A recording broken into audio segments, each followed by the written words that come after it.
Hey everyone! You know how we start dancing from the fireplace? Well, in trading, we've got our own fireplace, support and resistance levels.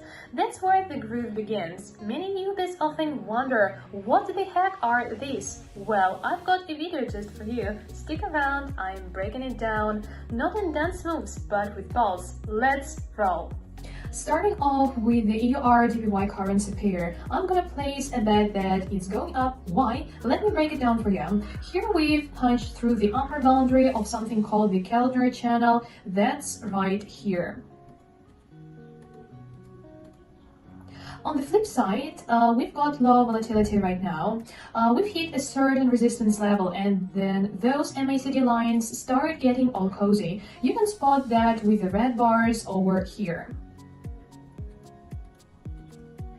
And Mr. Williams, he's bouncing back from being too down in the dumps. So I'm betting on a rebound from the level and expecting the price to snuggle back to the calendar's middle line. Stay with me, folks. Let's chat about why every trader, yours truly included, is so obsessed with these resistance and support levels. Imagine you've got a ball in your hands. Now, drop the ball down some stairs. It's gonna bounce on every step. Oh, look at that. We've just made a quick $168. Nice, let's keep going.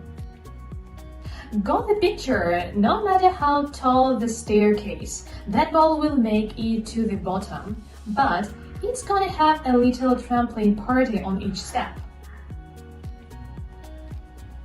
So, in our world, the balls keep like the dropping price, and the steps, those are resistance levels. Price don't free fall forever, they hop down step by step, and someday they will just chill out.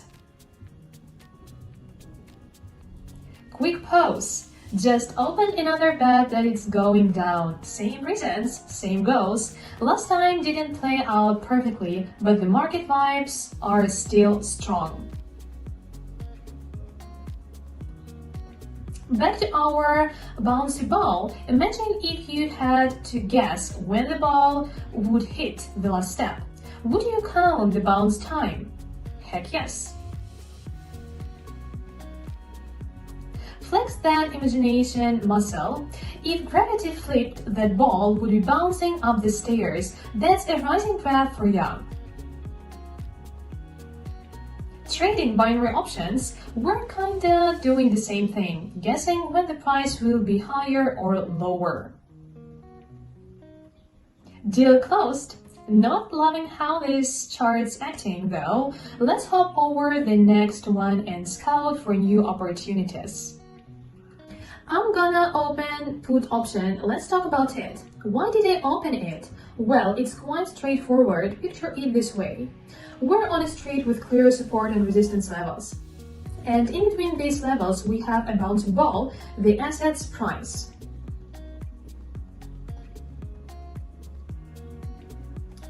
Breaking through this level? Nope, don't think so. From what I see, Williams is getting out of that oversold zone, and the MACD just showing some weak moves. So I'm making my play based on this and expecting the graph to roll roughly to this spot. By the way, think of this sideways movement like tossing a ball forward while standing on the road. It will bounce off the road, making wave-like motions. Bingo! Nailed the prediction. Our ball landed smack in the middle of Keltner's channel. It will likely keep dropping, but hey, not our main focus now. $150 in the pocket. Let's roll on. Now let's take a shot and predict the drop in the EUR to CAD exchange rate. Clear signs from our indicators here. Quick rundown, Williams is out of the oversold zone, the green MACD line just crossed the red one, and our chart is back in Keltner's line and dropping like it's hot. Support and resistance levels, they're the rock stars of trading. Pretty much everything dances around them. When you're trading binary options, spotting them is a must. Heck, I'd say it's even more crucial than in the classic stock market.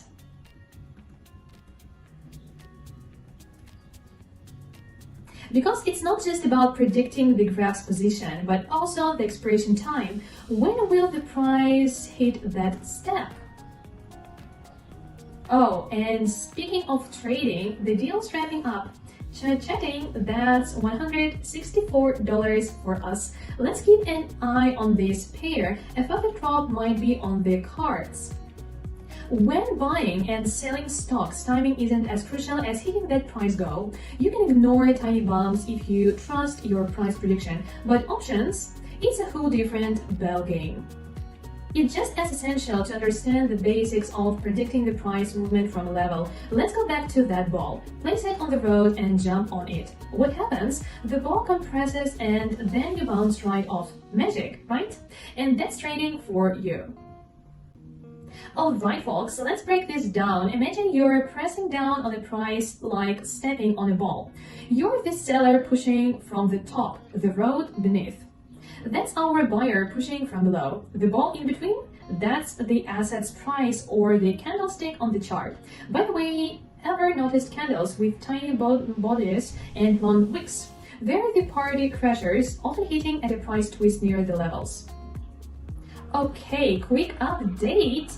Went for a drop in price on top of the previous signals. We've got a bridge on the calendar's lower boundary, and that gap between the candles is screaming a big price drop. Let's watch it tumble to the next level. Let's play around with our imagination again. Instead of a sturdy road, the ball's now on a flimsy plank supported by two stones. Jump on it and crash. Both you and the ball break through. That's what smashing through a support level looks like. But the million-dollar question, how do you tell if a level will break or who's pushing harder? Drum roll. That's where trading systems come in, letting you measure those dynamics. But hey, more on that in a bit. For now, back to trading, closing up the deal and guessing what? Another $164 to our party fund. Time to check out another currency pair. This time, we're predicting a rise. Let's decode the trading signals from our trusty moving average. There is a bullish trend waving at us. We had a little price hitch-up against this trend earlier, but then a rebound from a local support level, which is a groovy and in line with the trend. I made my move after the chart crossed the midline of the calendar channel, hitting at a potential climb, maybe up to its top boundary. Meanwhile, our MACD lines are giving each other a high five from below, and Williams is tiptoeing close to the overbought zone. So, Pauls, our trading system is our magic wand, showing the tug of war between sellers and buyers at levels. The kind of system, that's up to you. It could be indicator-based like mine, or you might dance with candlestick or graphical patterns. Keep rocking and trading! Alright, the ball's in your court now, deals wrapped up with some profit. Let's call it a day for this trading session, pips. I tried to break down the full support and resistance levels gig in layman's terms. Honestly, it's the bread and butter of trading. Without it, you're just like sailing without a compass. Hope my quick metaphors hit the mark, and if they did, smash that like button. I brushed over indicator systems a bit. Check out my previous videos for a deep dive into various indicators, and let me know in the comments which one you would want the spotlight on next. Oh, and if you haven't yet, hit that subscribe button and ring the bell, or else you might miss out on those juicy indicator reviews. Also, I've dropped a link to my Telegram channel in the description. Pop in with questions or just say hi. Every day I share my trade signals there, so join the gang. And here's a sweet deal for you. Sign up through my link and I will sprinkle an extra 50% onto your pocket option deposit. Pretty neat, yeah? So thanks for hanging until the end. Catch you in the next one. Peace out!